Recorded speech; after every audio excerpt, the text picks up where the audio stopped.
வெறுப்பையும் சமூகத்தில் பிளவுபடுத்தும் எண்ணங்களையும் கொண்டவர்களால் எங்களை பார்த்து தாங்கிக் கொள்ள முடியவில்லை என்று கூறியுள்ள முதலமைச்சர் மு.க.ஸ்டாலின், எங்களை கேலி செய்து கொச்சைப்படுத்தினாலும் எவ்வளவு விமர்சனங்கள் வந்தாலும் மக்கள் பணி தொடரும் என உறுதி தெரிவித்தார். ஒரு வார பத்திரிகையில் ஒரு கேலி சித்திரம் கார்ட்டூன் போட்டிருந்தாங்க.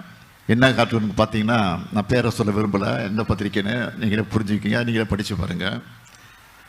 நான் காவடி எடுக்கிற மாதிரியும் அமைச்சர்கள் எல்லாம் அழகு குத்திக்கிட்டு இருக்கிற மாதிரியும் தரையில் உருளுற மாதிரியும் கார்ட்டூன் போட்டிருக்கிறாங்க. அதை பார்க்கும்போது எனக்கு சிரிப்பு வரல, ரொம்ப பரிதாபமாக இருந்துச்சு. பக்தி தான் அவங்க நோக்கம்னா என்ன செஞ்சுருக்கணும்? நம்ம அரசோட சாதனைகளை, ஆன்மீகத்துக்கு செஞ்ச நன்மைகளை பட்டியலிட்டு பாராட்டி இருக்கலாம். ஆனால் அவங்களோட நோக்கம் அது அல்ல. பல ஆண்டு கால வன்மம் அது. அந்த வன்மத்துக்கு வடிகால் தான் இப்படிப்பட்ட கார்ட்டூன்கள்.